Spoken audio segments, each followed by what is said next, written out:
Hoy tenemos el placer de tener a la doctora Sandra García Nader. La doctora Sandra, como ustedes muy bien la conocen, es uróloga, es especialista en medicina sexual y es actualmente quien dirige la clínica de medicina sexual de la Fundación Santa Fe de Bogotá. Estamos los dos, Julián Azuero, que soy miembro institucional del Departamento de Urología y además también junto con Sandra, profesor clínico de la Universidad de los Andes. Hoy hemos querido traer el tema de el impacto en la función sexual que tiene el tratamiento médico de la hiperplasia benigna de próstata. Vamos entonces a desarrollar el tema. Damos las gracias al eje de educación de la Fundación Santa Fe de Bogotá y damos las gracias también a la industria por el patrocinio, el sponsorship que tiene en estas sesiones académicas. Vamos a intentar entonces hacer un formato un poco diferente, saliéndonos un poco de lo que regularmente lo hemos hecho. Queremos que al final, obviamente, que sean con preguntas, pero queremos ser un poco más participativo y esa es la idea de traer algunas preguntas que las iremos desarrollando en el transcurso de la charla, de tal manera que queremos que ustedes opinen, queremos que ustedes voten para poder entonces después desarrollar la pregunta. De esa misma forma, estos son nuestros conflictos de intereses y damos entonces la bienvenida a la doctora Sandra García. Sandra, gracias y bienvenida.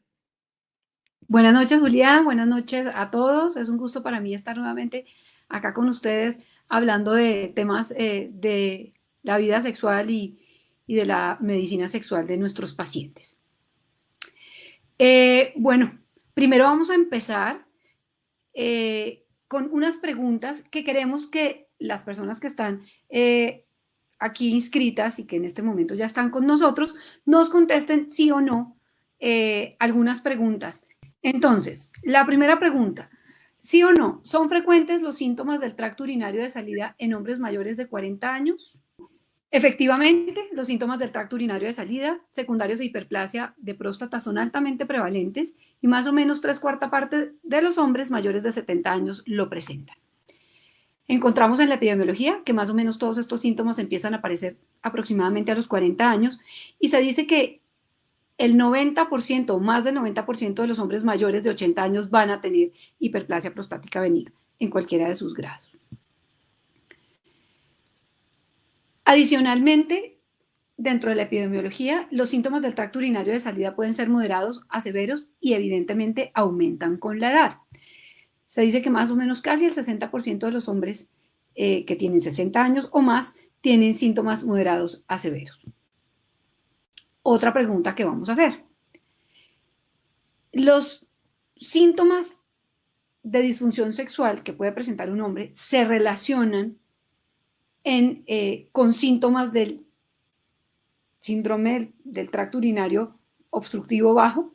¿Ustedes qué opinan? Si hay relación entre las disfunciones sexuales, la disfunción eréctil y el síndrome urinario obstructivo bajo, más o menos el 75% de las personas dicen que sí tiene una relación entre estas dos patologías. Y la respuesta es correcta. Definitivamente, per se hay una asociación entre las dos patologías, especialmente en la edad adulta, y comparten comorbilidades. Adicionalmente, algunos tratamientos para hiperplasia prostática benigna alteran la función sexual y esto es de lo que nos vamos a centrar más en este webinar más adelante. La asociación entre disfunción eréctil y síndrome urinario obstructivo bajo es más o menos del 72% en personas mayores de 70 años. La prevalencia de disfunción eréctil a los 70, 80 años puede ser del 76% y de HPV, como hablábamos, en personas mayores, pues puede incluso llegar hasta el 90%. Entonces encontramos esta asociación. Quiere decir que sí coexisten las dos enfermedades al tiempo. ¿Cuáles son los factores de riesgo comunes entre estas dos? Primero, la edad, que además es un factor de riesgo no modificable, porque hay otros factores de riesgo y otras, digamos, comorbilidades que sí pueden ser modificables y que pueden mejorar de alguna manera estas dos entidades. Dentro de los factores de riesgo, como les decía, la edad y el mecanismo es que hay una disfunción vascular. Tenemos la diabetes, el síndrome metabólico, la obesidad, el sedentarismo, que lo que nos va a producir es una hiperactividad enérgica, una estimulación de insulina y una disfunción vascular también. La enfermedad cardiovascular asociada a hipertensión, por ejemplo, también es compartido entre las dos y nos lleva a una disfunción vascular y una disminución en la señal del óxido nítrico. Y obviamente también condiciones inflamatorias que van a hacer que haya un aumento en la secreción de citoquinas en las células epiteliales y estromales. En este estudio publicado por el Dr. Rosen, encuentra que los síntomas del tracto urinario de salida es un factor de riesgo independiente para disfunción eréctil. Por ejemplo, aquí hay un resumen de algunos de los estudios y se ha encontrado que en estos hombres que han tenido LUTS, por ejemplo, la disfunción eréctil puede ir entre el 12 hasta el 50% de los pacientes según el estudio que encontremos. Y las posibles, digamos, asociaciones o mecanismos por los cuales se produce esta asociación tiene que ver con un aumento de la actividad del tono alfa-adrenérgico, alteración en algunos receptores y en los subtipos de los receptores alfa-adrenérgicos, disminución de la actividad del óxido nítrico sintasa del óxido nítrico y también del óxido nítrico sintasa, y esto nos va a llevar adicionalmente a una disfunción endotelial. Hay un imbalance de testosterona con los estrógenos. Acuérdense que esto empieza a ocurrir especialmente a partir de los 40, aumenta la cantidad de estrógenos y disminuye la cantidad de testosterona, y además hay alteraciones también en los receptores 5-HT que podrían estar mucho más asociados con disfunción eréctil y disfunciones eyaculatorias. Esto es digamos, un resumen de estudios donde también encontramos básicamente lo mismo. ¿Qué encontramos dentro de las disfunciones sexuales y del síndrome urinario obstructivo bajo? ¿Qué se encuentra más frecuentemente con respecto a las disfunciones sexuales? Porque no podemos hablar solamente de disfunción eréctil, sino que también puede haber otro tipo de disfunciones. Por ejemplo, esta asociación puede encontrarse entre el 40 al 71% de los pacientes que tienen síntomas del tracto urinario bajo y presentan disfunción eréctil. Disfunción eyaculatoria también casi hasta el 70%, pero, por ejemplo, eyaculación dolorosa entre el 17 al 23%. Y deseo hipoactivo también puede presentarse casi hasta el 66% de los pacientes. Por ejemplo, vamos a irnos con otra pregunta. ¿Consideran ustedes, en respuesta sí o no, que la eyaculación y el orgasmo son diferentes o ustedes consideran que son el mismo evento? Por favor, conteste. ¿Ok? El 81% de nuestros asistentes contesta que son dos eventos diferentes. De hecho, muchos de los pacientes o la mayoría de los pacientes consideran que es el mismo evento. Y la respuesta es que son eventos diferentes. Y lo vamos a ver un poquito más adelante. Una cosa es la eyaculación y otra cosa es el orgasmo, que en la mayoría de los hombres se presentan de manera conjunta y al tiempo, pero son dos eventos distintos. Cuarta pregunta. ¿Ustedes realmente creen que hay efectos secundarios en la función sexual cuando se toman alfa-bloqueadores o inhibidores de la 5-alfa reductasa? ¿Sí o no? Por favor, ¿pueden responder? Bueno, el 100% de nuestros asistentes dicen que sí hay efectos secundarios. Y efectivamente es así. Y los trastornos más frecuentes son trastornos eyaculatorios, especialmente disminución del deseo sexual y disfunción eréctil, y esto depende del tipo de medicamento que estemos prescribiendo. Pero primero vamos a hablar un poquito de la fisiología para que entendamos un poquito esto. ¿Qué es la eyaculación? Entonces, la eyaculación es un evento fisiológico de corta duración que hace parte integral de la respuesta sexual, se acompaña de orgasmo en la mayoría de los casos y es seguido por un periodo refractario. El periodo refractario puede ser corto o prolongado y depende también de la edad. Entre más jóvenes son los pacientes, muchas veces este periodo refractario puede ser mayor. Y en general, como dato importante, está mediado por la prolactina. En cuanto a la fisiología de la eyaculación, esta es un reflejo. Implica que haya un adecuado funcionamiento de los receptores sensoriales en las vías aferentes, en las áreas cerebrales sensoriales, en los centros motores centrales del cerebro y en las vías aferentes. Y hay una interreacción entre el sistema dopaminérgico y serotoninérgico. También tienen un papel muy importante el sistema colinérgico, adrenérgico, la oxitocina y el ácido gamma aminobutírico. La eyaculación tiene un mecanismo central donde están envueltos todos estos núcleos, el núcleo del área preóptica medial, paraventricular, el paragigantocelular, el del tracto espinotalámico, y en estos núcleos está mediado más por el neurotransmisor serotonina, que en general inhibe la eyaculación.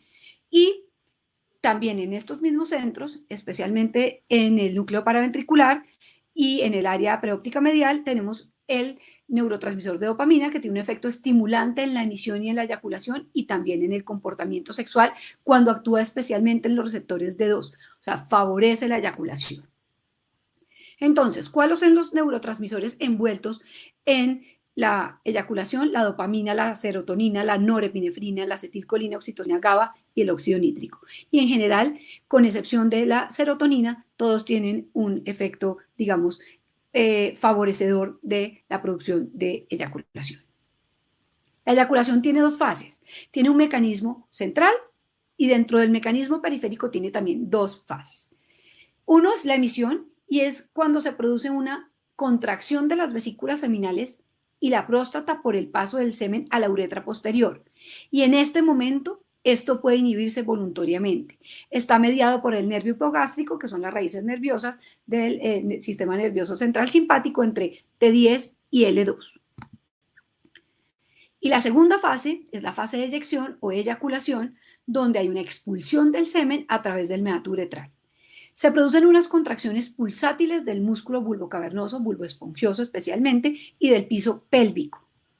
Hay una relajación del esfínter urinario externo, donde aquí puede haber algo de control voluntario, pero es limitado, y va a tener una contracción rítmica que es intermitente y va a hacer que se prevenga el reflujo hacia la uretra posterior.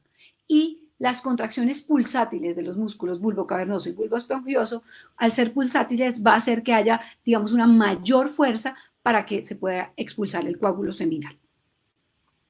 ¿Qué pasa cuando se produce la eyección o eyaculación? Hay un cierre del cuello vesical. Como les decía, además, esto pues es un reflejo incontrolable.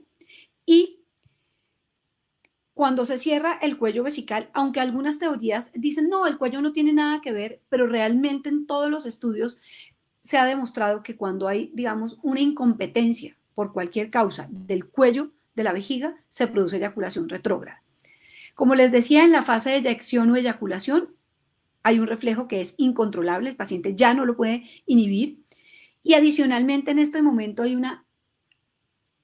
un estímulo directo sobre el verum montarum, y es un estímulo sensorial que algunos pacientes alcanzan a percibir.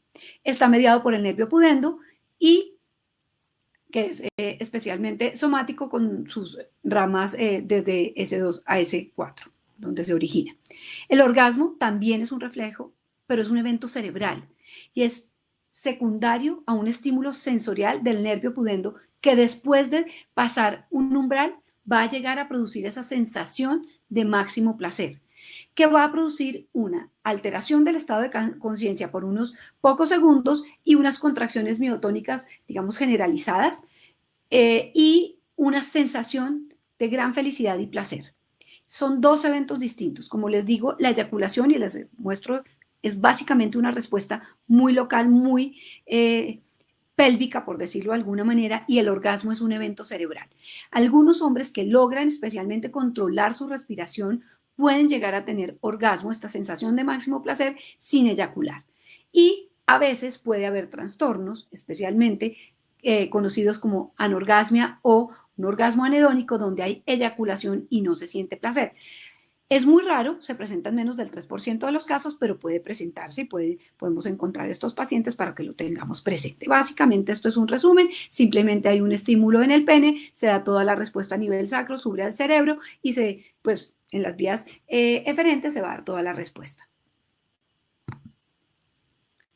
Bueno, pero entonces, ¿cuáles son los cambios que se presentan con el uso de alfa bloqueadores e inhibidores de la 5-alfa reductasa, especialmente en la eyaculación? Hay que hablar primero de la localización de los receptores alfa-adrenérgicos. Hay 3 tipos de receptores alfa-adrenérgicos o 3 subtipos, el tipo 1A, 1B y 1D.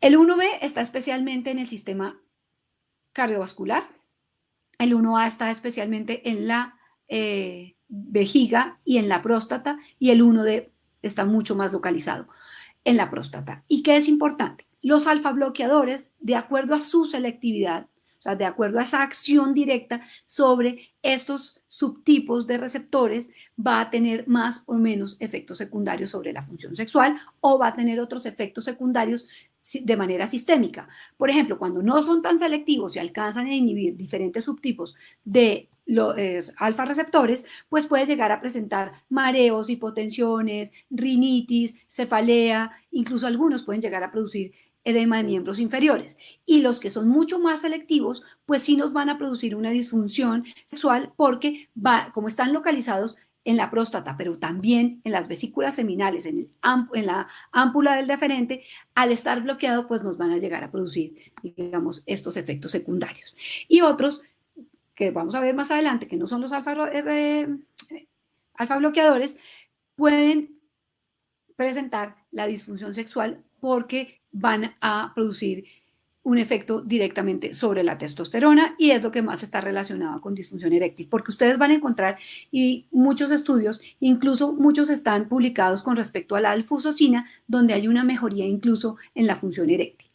En general, pueden llegar todos a producir hipotensión, pero entre más selectivos sean, pues menos hipotensión van a producir. Cefalea, entre más selectivos sean, pues menos síntomas sistémicos, nuevamente repito, como la cefalea, pero por ejemplo, entre más selectivos como la silodosina y la tamsulosina, que me voy a devolver un momentico en esta diapositiva. Si ustedes ven en el gráfico de la derecha, no sé si están viendo mi puntor, el puntor de mi mouse, la tamsulosina tiene una selectividad mucho más alta por los receptores 1A y 1D, casi del 12%, y la acidolosina de los receptores 1A y de 1B casi de 162 veces más, y del 1D de 55 veces más que el resto de los alfa bloqueadores cuando lo comparamos, por ejemplo, con la terosocina, alfusocina o doxazocina, que tienen realmente una selectividad muy baja específicamente por algunos receptores.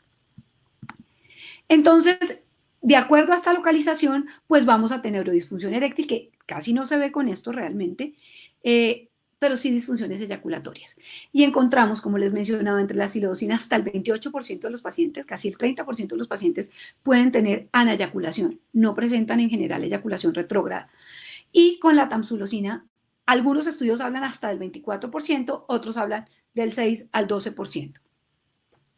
Muchos van a presentar disminución del deseo sexual cuando pasa esto con los alfa bloqueadores, pero es en un porcentaje muy bajito y tiene que ver más con la angustia y la ansiedad que produce estos cambios que realmente lo que produce secundario al medicamento. Sin embargo, hay un mecanismo, posiblemente una teoría de un bloqueo a nivel central que podría llegar a ser, digamos, explicar por qué puede haber también una disminución del deseo. ¿Cómo se define eyaculación retrógrada? Es que no hay expulsión del semen a través del meato uretral por incompetencia o apertura del cuello vesical, o sea, no hay un buen cierre, y la eyaculación se va a producir retrógradamente hacia la vejiga. Y la aneyaculación es la ausencia de eyaculación, que puede ser permanente o transitoria y se presenta con o sin orgasmo. Por ejemplo, va a ser transitoria cuando los pacientes toman algún tipo de medicamento, pero va a ser permanente cuando el paciente, por ejemplo, ha sido sometido a una prostatectomía radical. Cuando los pacientes, en los dos casos, llegan a presentar, digamos, este tipo de síntomas como aneyaculación, no hay alteración en la sensación del orgasmo. Pero, como los vamos a ver un poquito más adelante, cuando la aneyaculación se da por medicación, pueden notar alguna diferencia en la eyaculación, pero no necesariamente en el orgasmo. ¿Cuál es la fisiopatología de por qué se cree? Como las vesículas seminales y las ámpulas de los deferentes tienen también receptores alfa, al bloquearlo, lo que hace es que no haya una contracción de estos dos en el momento de la eyaculación y no sea, digamos, ese estímulo en el verumontano. Y hay un bloqueo de estas contracciones de las vesículas seminales. Se ha encontrado en animales, en ratas especialmente, que hay una dilatación de las vesículas seminales cuando se bloquea completamente con los alfa bloqueadores con silodosina y con tamsulosina. Digamos, por eso se ha podido encontrar y se ha podido demostrar esto. Otros estudios en hombres han encontrado que hay un aumento en el volumen de las vesículas seminales cuando han tomado especialmente silodosina, casi del 90%. Hay como una retención del 90% del volumen en las vesículas seminales y se ha demostrado ecográficamente. Y otra, como les decía, que había una posible teoría, que había una acción de los alfa-bloqueadores a nivel del sistema nervioso central por unión en los receptores de serotonina de la dopamina, de la dopamina, bloqueando las señales de la eyaculación. Especialmente, como les decía, se encuentran con la tamsulosina y con la silodosina. Pero con la tamsulosina puede encontrarse algo de eyaculación retrógrada, no necesariamente aneyaculación. Pero en este momento es muy importante que nosotros le digamos a los pacientes que esto se puede presentar. Cuando estábamos preparando la conferencia con Julián, decíamos, bueno, los estudios también demuestran que si uno les habla de los efectos secundarios a los pacientes pueden, digamos, sugestionarse y decir, oiga, sí me pasa esto, esto y esto.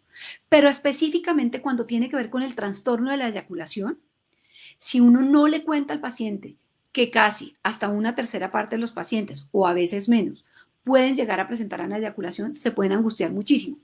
Porque dicen, ¿cómo así? Me enfermé, ¿qué me está pasando? Y pueden empezar a sentir que tienen una disfunción sexual muy importante, pero si lo hemos explicado, muchos de los pacientes dicen, bueno, no me importa, lo asumen bien, porque dentro de esta explicación debemos decirle a los pacientes que no se afecta el orgasmo, que la sensación de intenso placer va a estar en el momento de, digamos, el clímax o de máximo placer. Así no haya aparición o expulsión de semen. Los estudios han demostrado que cuando esto sucede, no hay presencia en orina de semen para absolutamente nada, o sea, se comportan como si fueran azospérmicos. Incluso hay algunos estudios que han hablado que puede ser utilizado como un anticonceptivo por un año, pero pues obviamente faltan estudios para que no vayan a pensar que simplemente si les damos silodosina a los pacientes van a poder, digamos, planificar con esto. Simplemente están descritos un par de estudios al respecto.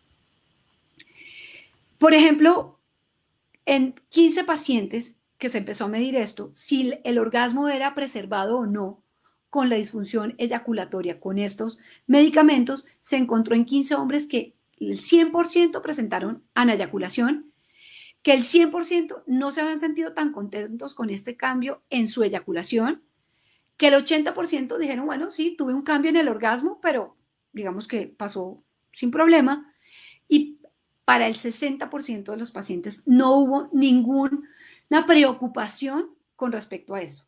Y lo que a la larga, aunque esta es una muestra muy pequeña, nos termina demostrando que solamente el 2 al 3% de los pacientes abandonan el tratamiento por estas causas, porque son tan efectivos por ser tan selectivos del tracto urinario y de estos síntomas que están presentando secundarios, por ejemplo, a la hiperplasia, que se sienten muy satisfechos con los cambios positivos en su manera de orinar.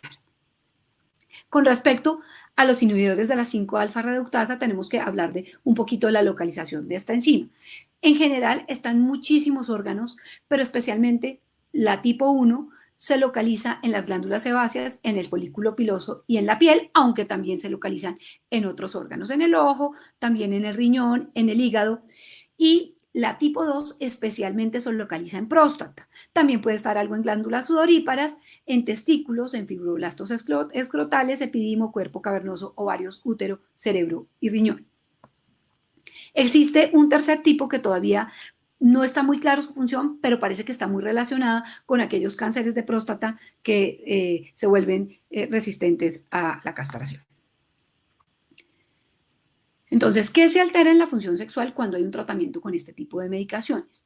Se altera el deseo sexual y todo esto porque hay una disminución en la síntesis de dihidrotestosterona, que sabemos que es un andrógeno mucho más potente y que va a actuar también directamente en el receptor.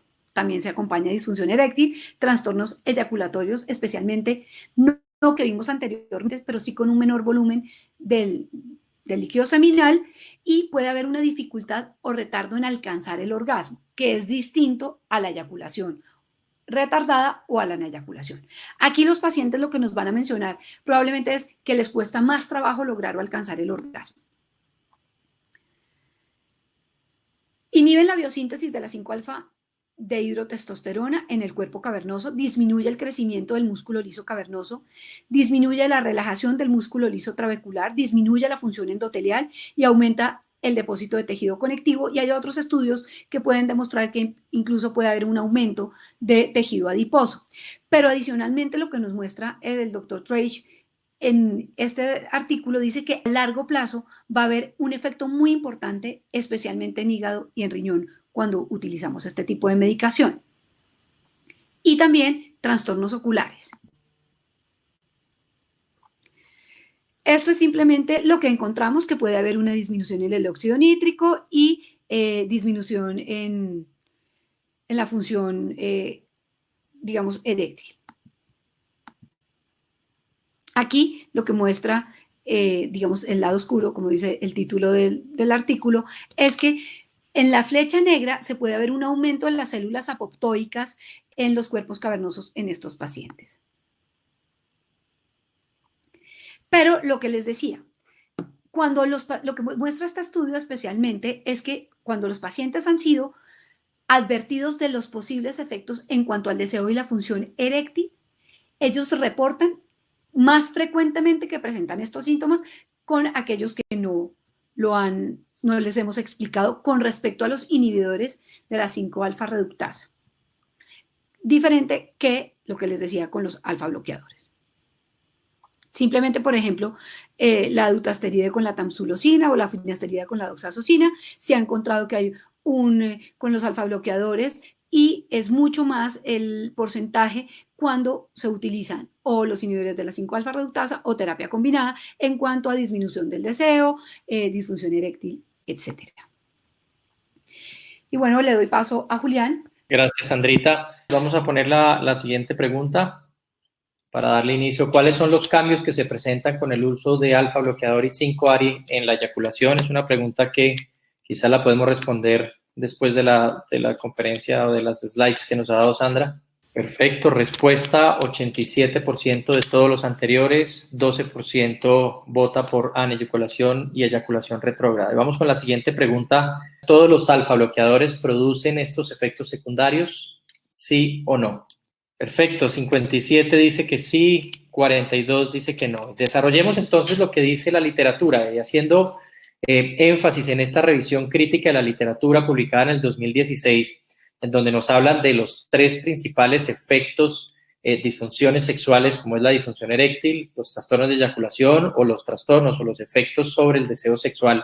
Fíjense ustedes que lo dividieron o lo dividimos entre los que son selectivos y los que no son tan selectivos. Silodocina y tamsulusina, como lo mencionó la doctora Sandra previamente, son muy selectivos, versus los otros, alfusocina, terazocina y doxazocina, que no son tan selectivos.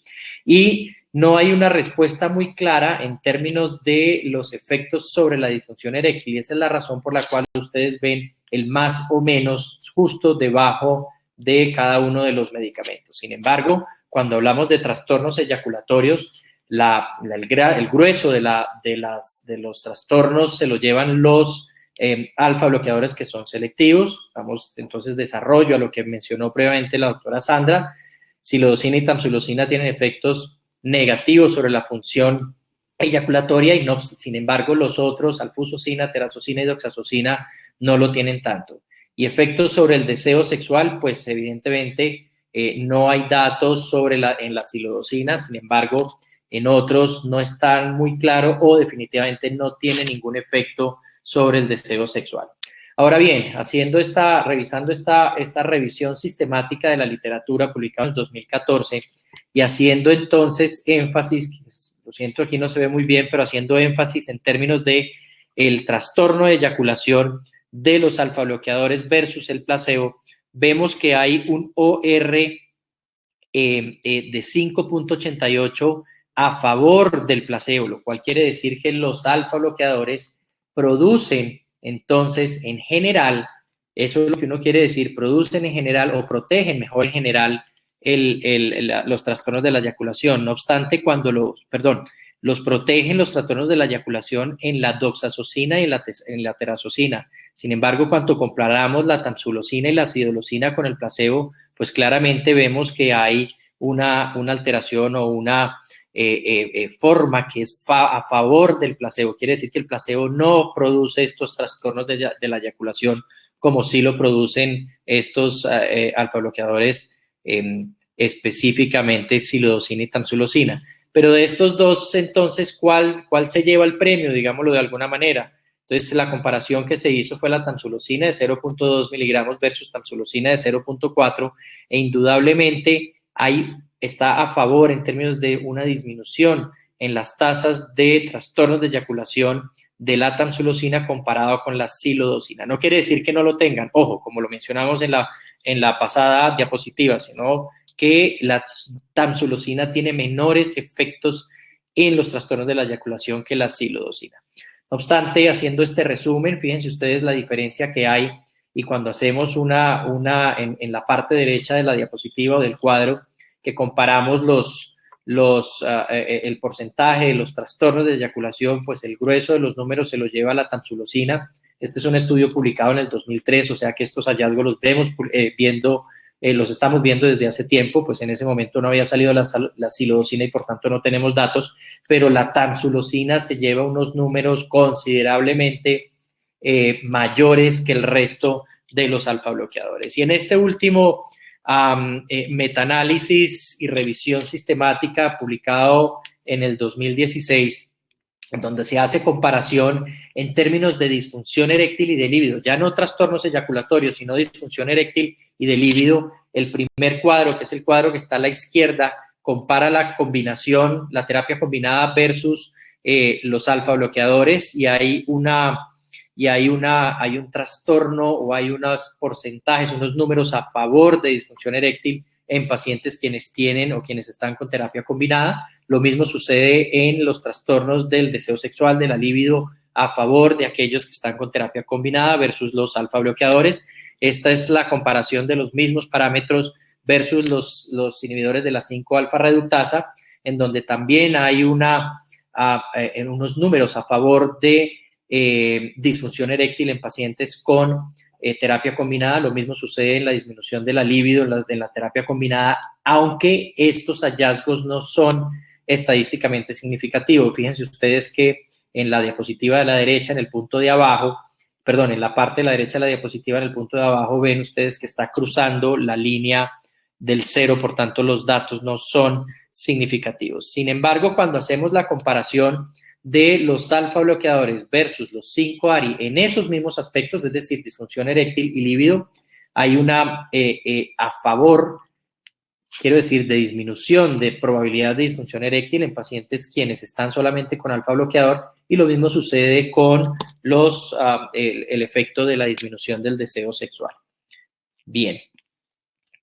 Ahora, este es básicamente para hacer un resumen de todo lo que he mencionado. Entonces, tenemos los trastornos de eréctiles, trastornos de eyaculación y disminución del deseo sexual. Hay también algunos reportes de priapismo y ginecomastia, pero no pasan de reporte de casos, por tanto, no le vamos a dar mucho valor. Sin embargo, hay que tenerlo en mente. Pero fíjense ustedes cómo la tamsulosina y la silodosina se llevan los grandes números, sobre todo en los trastornos de la eyaculación, y en los otros parámetros son prácticamente similares con respecto al resto de los alfa bloqueadores. Hemos de recordar que los alfa bloqueadores, en términos de buscar una mejoría de los síntomas urinarios, pues no tiene uno prevalencia sobre el otro, ninguno es mejor que el otro si los vamos a usar. Ahora bien, ¿cuál es la tasa de abandono de los medicamentos para hiperplasia benigna de próstata? Esto es en general, esto es con respecto a la tasa de abandono global, no en la eyaculación, como dice el título, pero ya lo vamos a desarrollar en un momento. Fíjense ustedes que al segundo año, cuando lo discriminamos alfa bloqueadores, en la segunda, en la de la mitad, los 5-alfa reductasa, y la tercera, que son la terapia combinada, pues es prácticamente similar la tasa de abandono, teniendo unos datos a los 8 años bastante altos, es decir, 11% persisten con esta terapia en los de terapia combinada, 12% en los de 5-alfa reductasa y 13% en los de alfa bloqueadores. Y las respuestas a esto es por muchas razones. Uno, porque son terapias muy largas. Dos, porque quizás no están teniendo los efectos o la respuesta que ellos inicialmente querían tener. Pero ¿qué tan importantes son los síntomas sexuales en términos de satisfacción relacionados con esa sintomatología urinaria? Pues esta diapositiva es muy clara. Y si nos vamos a los pacientes quienes tienen un IPSS mayor de 19, es decir, sintomatología severa, fíjense ustedes cómo hay una clara diferencia de insatisfacción con respecto a los que tienen síntomas moderados o síntomas leves. Por tanto, si asociamos los dos tipos de sintomatología, pues vemos claramente que no están satisfechos, sobre todo aquellos pacientes quienes tienen mayor sintomatología urinaria. Y esto probablemente haga relación a todo lo que, o a algunas cosas que mencionó la doctora Sandra, y es su mecanismo fisiopatológico, que es acerca de la alteración en la vía óxido nítrico GMP cíclico, por también alteración en la actividad de la roquinasa y la endotelina 1, de la hiperactividad del sistema nervioso autónomo que nos mencionó Sandra. También está involucrado pacientes con síndrome metabólico, y también hay algo aquí que está involucrado la aterosclerosis pélvica como parte de mecanismos fisiopatológicos de generación de esto. Ahora, la siguiente pregunta, y ya quizás para concluir, ¿qué tanto o qué tan frecuente nosotros, los médicos y sobre todo los urólogos, preguntamos acerca de la función sexual cuando atiendo a un paciente con síntomas urinarios antes de proponerle un tratamiento? Respondamos, por favor. Genial.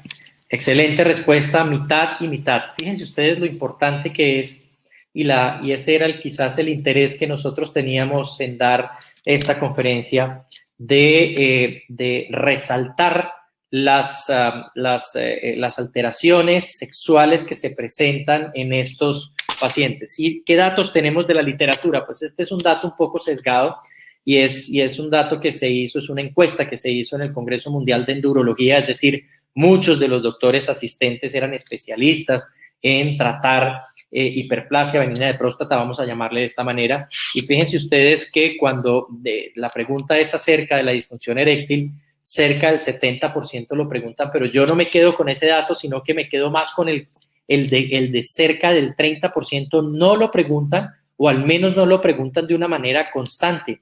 Lo mismo sucede con la posibilidad de trastornos eyaculatorios, no solamente en el tratamiento médico, sino también en el tratamiento quirúrgico. Pero lo importante de esto, quizás lo que más me llamó la atención, es que en aquellos doctores que hacen menos o hasta 30 casos al mes, ellos sí que lo discuten con los pacientes de una manera regular, pero quizás en los doctores más especializados, es decir, aquellos que ven más de 30 casos por mes, fíjense ustedes en la parte derecha de la diapositiva, 37% de ellos no discuten esta alteración que, como lo hemos mencionado en toda la charla, es algo que se presenta, y se presenta mucho más frecuente de lo que creemos. Adelante, Sandrita.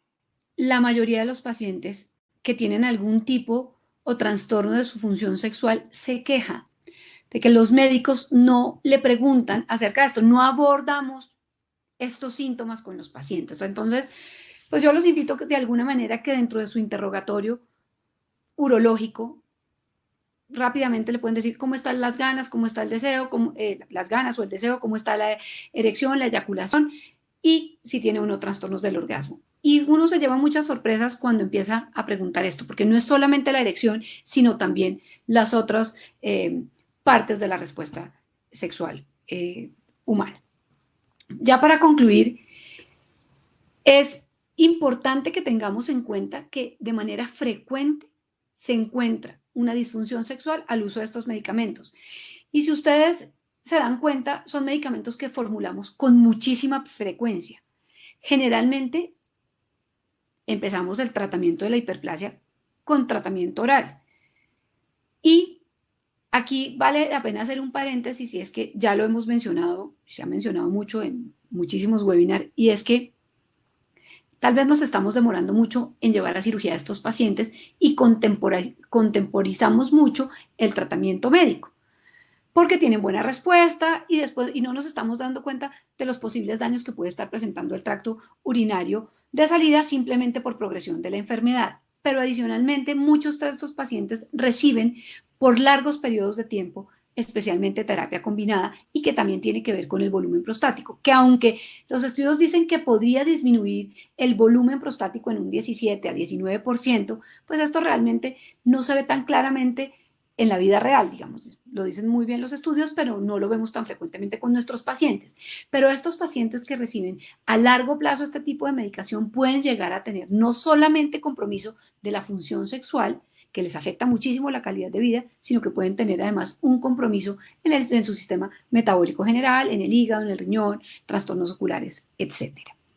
Definitivamente hay diferentes tipos de disfunción sexual que se van a ver afectados de acuerdo al medicamento que estemos utilizando. Si es alfa bloqueador, que está más relacionado con los trastornos eyaculatorios, o, por ejemplo, las ganas, el deseo o las fantasías sexuales, y la disfunción eréctil con los inhibidores de la 5-alfa reductasa. Deberíamos indagar por la función sexual en cada paciente e informarle en general de estos efectos secundarios. Pero como les mostré en ese estudio, a los que les hablamos que pueden tener síntomas de hipogonadismo, de alguna manera los predisponemos a que se les presente, digamos, un deseo hipoactivo.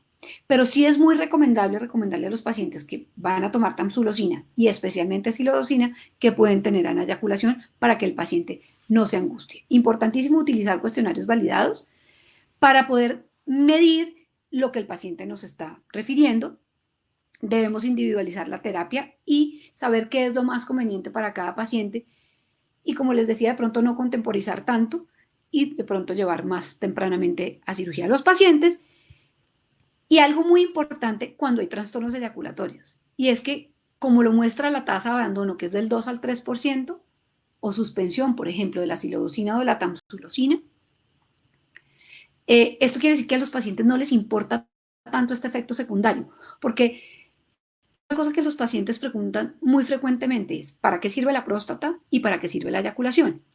Sabemos que la próstata pues, produce el antígeno prostático y algunos nutrientes para el coágulo seminal, y que el antígeno prostático es lo que nos va a licuar este coágulo seminal para que después de 40 minutos más o menos se lise este coágulo y los espermatozoides se liberen. O sea, básicamente esa es la única función. Yo jocosamente le agrego otra a los pacientes y les digo que hace estorbo. Y más o menos, realmente pues no encontramos otra función de la glándula prostática. Y con respecto a la eyaculación, realmente tiene dos funciones y también una de ellas es muy jocosa. La primera es que evidentemente pues es lo más importante para la fertilidad, produce embarazo, y la segunda es que hace mugre, hace reguero, como decimos en Colombia. Sé que hay personas de otro país y de pronto pues esa palabra no es tan común. Entonces, si uno le muestra a los pacientes que si no eyacula no pasa nada grave, no va a tener una implicación orgánica, ni se va a enfermar, y que realmente le va a restar un poquito a la función que tiene, digamos, la eyaculación, los pacientes se tranquilizan.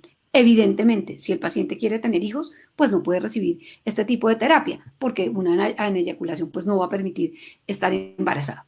Sin embargo, cuando algunos pacientes refieren que tienen un cambio en la sensación de eyacular, pero no del orgasmo, cuando suspenden la medicación, especialmente los que son muy selectivos como la silodosina, este efecto desaparece completamente.